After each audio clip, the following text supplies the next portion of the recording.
நம்ம இப்போ யூனிட் 5 உள்ள ட்ரையல் பேலன்ஸ் பார்க்க போகிறோம். ட்ரையல் பேலன்ஸ்னால் என்ன அப்படின்றத இந்த வீடியோவில் பார்க்கலாம். ட்ரையல் பேலன்ஸ் இஸ் ஒரு ஸ்டேட்மெண்ட்டு. இது எப்படின்னா டெபிட் அண்ட் கிரெடிட் பேலன்ஸ் எப்படி இருக்கணும்னா ஆல் லெட்ஜர் அக்கௌண்ட்டில் இருக்கணும். அதுவும் டேட் வாரியாக இருக்கணும்னு சொல்கிறாங்க. பர்டிகுலர் டேட்டில் இந்த ட்ரையல் பேலன்ஸோட அமௌண்ட் எல்லாத்தையும் பதிஞ்சிருக்கணும். அதுவும் டேலி ஆகிருக்கணும்.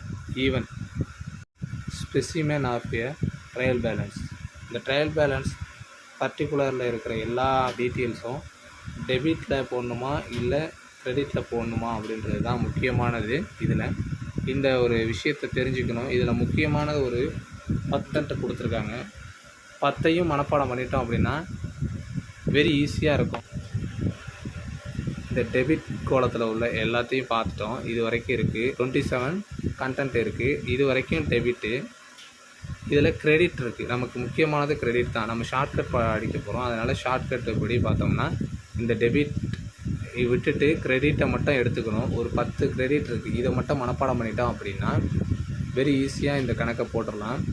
எப்படி சொல்கிறேன் அப்படின்னா இதில் இருக்கிற sales, purchase, return, capital, bank loan, sundry creditors, bills payable, bank overdraft, rent receive, interest receive, provisions of bad debts, இது எல்லாத்தையும் ஓவராலாக மனப்பாடம் பண்ணிட்டோம் அப்படின்னா, இல்லை அப்படி சப்போஸ் உங்களுக்கு புரிஞ்சுக்கிட்டு கணக்கு போட ஆரம்பிச்சிட்டிங்க அப்படின்னா வெரி ஈஸி. எது எங்கே வருதுன்றது மட்டும் போட்டால் போதும். நீங்கள் கிரெடிட்டை மட்டுமே போட்டுட்டு அதுக்கப்புறம் டெபிட்டை போடலாம். எக்ஸசைஸ் 1 ப்ரிப்பேர் த ட்ரையல் பேலன்ஸ்னு போட்டுருக்கு. ட்ரையல் பேலன்ஸ் தான் நம்ம இந்த கணக்கில் ப்ரிப்பேர் பண்ண போகிறோம். அதில் நம்ம ட்ரையல் பேலன்ஸில் முக்கியமானது என்னென்னா ஒரு 10 கண்டென்ட் சொன்னோம்ல. என்னென்ன sales, purchase, return, capital, bank லோனுன்னு சொல்லிட்டு ஒரு சில விஷயங்கள் சொன்னோம்ல. இந்த எல்லாமே என்ன செய்யுதுன்னா இந்த வரிகள் வேறு கொடுத்துருக்கு பாருங்கள். Purchase, bank loan, debtors, stock அப்படின்னு சொல்லிட்டு சேல்ஸ், கிரெடிட்டார்ஸ், கேஷ், கேபிட்டல், இதில் இருக்கிற நம்ம வாசித்த சில விஷயங்கள் இல்லாமல் மற்ற விஷயங்கள் எல்லாத்தையும் இருந்துச்சுன்னா அது எல்லாமே என்னென்னு டெபிட்டில் போடணும். ஓகேங்களா? இது நம்ம வாசித்தது இருந்துச்சுன்னா அதை கிரெடிட்டில் போடணும். இப்போ நம்ம 10 வாசித்ததில் என்னெல்லாம் இருந்துச்சு? பேங்க் லோன் இருந்துச்சு, சேல்ஸ் இருந்துச்சு, கிரெடிட்டாக இருந்தது, கேபிட்டல் இருந்ததா? இது எல்லாத்தையும் நான் வட்டம் போட்டு வச்சுருக்கேன். இது ஈஸியாக கணக்கில் போடுறதுக்காக. நான் ஆல்ரெடி இந்த சம்மோட டீட்டெயில்ஸ் எல்லாத்தையும் கண்டென்ட் எழுதி வச்சுருக்கேன். இப்போ அமௌண்ட்டை மட்டும் போடணும். இப்போ பர்ச்சேஸுக்கு எவ்வளவு? 1 லேக் எழுதணும். 1 லேக் இதில் டெபிட்டில் எழுதுகிறோம். இது நம்ம அடுத்த கண்டென்ட் என்ன போட்டிருக்கு? பேங்க் லோன்னு போட்டிருக்கா. இந்த பேங்க் லோன் எதில் எழுதணும் அப்படின்னு பாருங்கள். நான் எதில் சொல்லணும்? பேங்க் லோன் ஆல்ரெடி நம்ம வாட்சோமா? எதில் வாட்சோம்? கிரெடிட்டாரில் வாட்சோம். அப்போது கிரெடிட்டாரில் எவ்வளவு? 75,000. இப்போ அதே டெப்டார்ஸ் நம்ம வாசிக்கவே இல்லை. அதனால் இதை எங்கே போடுறோன்னா கிரெடிட்டார்ஸில் போடுறோம். 1,50,000. அதே ஸ்டாக் வாட்சோமான்னு கேட்டிங்கன்னா இல்லை, அதுவும் டெப்டார்ஸில் போடுறோம்.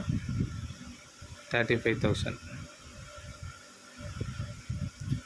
இதில் சேல்ஸ் வாசித்தோமா அப்படின்னு பார்த்தீங்கன்னா சேல்ஸ் வாசித்தோம். அதனால் அதை கிரெடிட்டில் போடுறோம். 1,50,000. 1,50,000.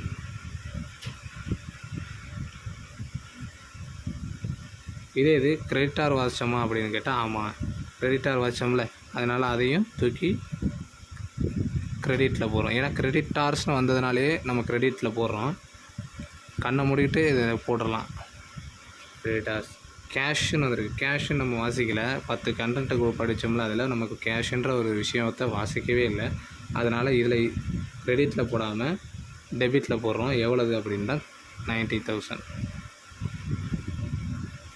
அதே கேபிட்டல்னு இருக்குது. கேபிட்டல் வாசித்தோம். அது எதுலன்னா கிரெடிட்டார்ஸ். இது 1 லேக்.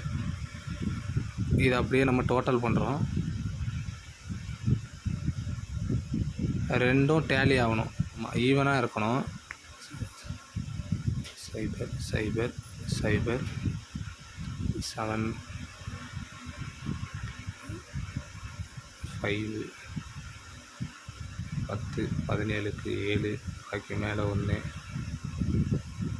5 10 10 17 17க்கு 1 ஓகே. இது பாக்கி மேலே 1 2 3 3,75,000 3,75,000. அதே மாதிரி இதில் இருக்கான்னு பார்ப்போம். 30 1 2 3 5 8 9 9 12 7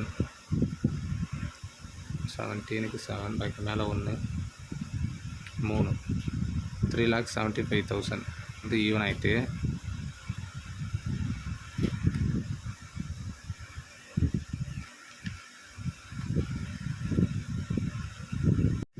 இதே போல் சம் 2 இதில் என்னென்னா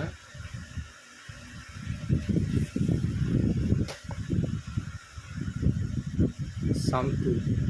Prepare the trial balance for the following informations: bank loan, bills payable, stock, capital, இதில் பர்ச்சேஸ், சேல்ஸு, டெபிட்டார்ஸ், பேங்க். ஓகேங்களா, இவ்வளோ டீட்டெயில்ஸ் இருக்குது. இதில் நம்ம பேங்க் லோன் வச்சோமா, பேங்க் லோனில் டாட் பண்ணிக்கணும். அதேமாதிரி பில்ஸ் பேயபிள் படித்தோமா, அதுலேயும் ஒரு டாட் பண்ணிக்கணும். கேபிட்டல் இதெல்லாமே ஒரு குறிச்சிக்கிட்டோம்னா ஈஸியாக இருக்கும். பர்ச்சேஸ் படிக்கலை, சேல்ஸ் படித்தோம், சேல்ஸில் ஒரு டாட். நம்ம இந்த 2வது கணக்கு பார்க்குறோம். இதில் பேங்க் லோன் இருக்குது. பேங்க் லோன் என்னென்னா நம்ம படித்தோம்ல, இதில் கிரெடிட்டார்ஸ் வர மாதிரி நம்ம படித்தோம். அதனால் பேங்க் லோன் வந்து எவ்வளவு 2 lakh.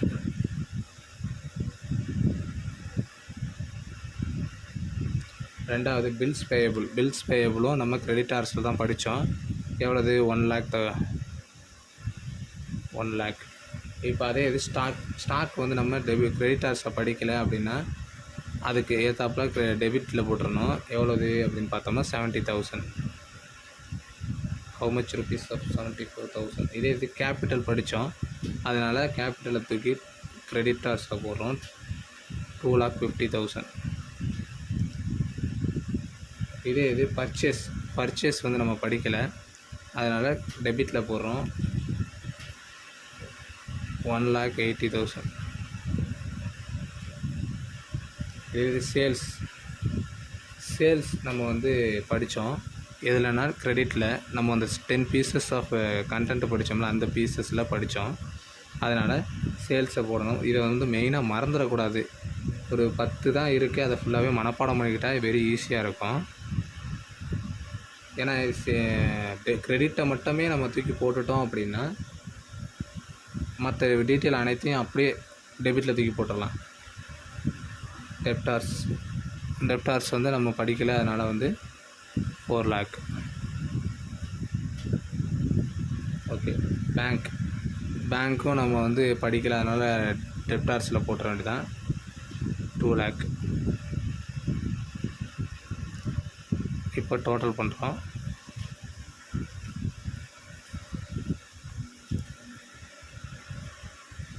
ரெண்டு 2 4 5 8 850 8,50,000.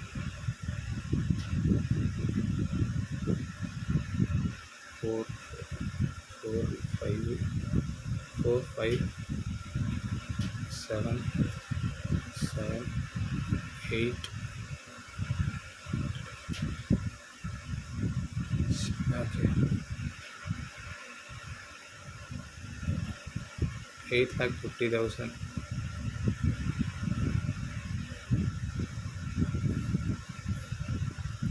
இந்த சமம் உங்களுக்கு புரியும்னு நினைக்கிறேன்.